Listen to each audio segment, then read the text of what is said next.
Percakapan bahasa Sunda ibu dan anak. Ibu memakai bahasa Sunda loma atau akrab, anak memakai bahasa Sunda lemes atau halus.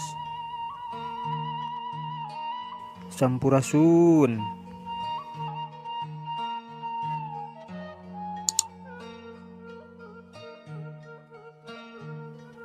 Iraha asup deui sakola teh Jang? Teu terang atuh mak, teu acan kenging wartos.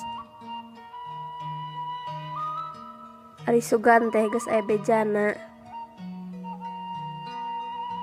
Nu mawi teu acan mak.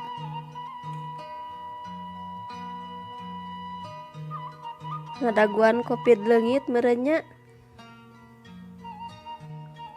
Muhun panginten ngantosan teu aya Covid.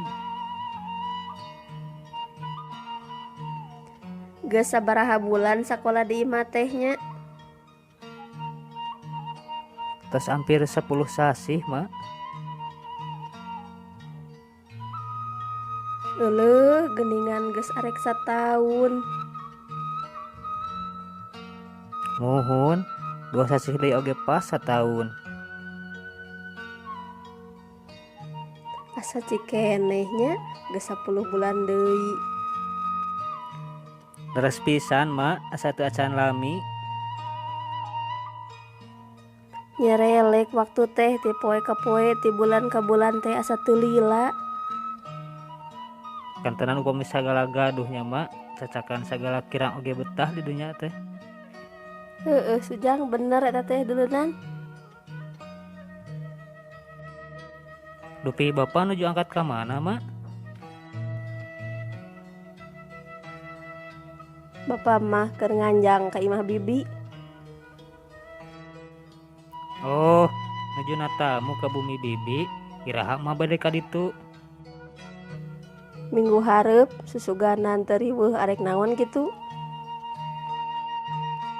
Upami mingon payun cios, abdi hoyong ngiring ngadeuheus ka bumi bibi. Nya ari hayang nganjang mah ke ku emak dibawa. Hatur nuhun mak. Mak, abdi nadawidi bade ameng heula nya. Ulin ka mana? Kade balikna tong beri teuing. Bade ngapungkeun nang layangan di sawah, moal senten teuing asar ge wangsul.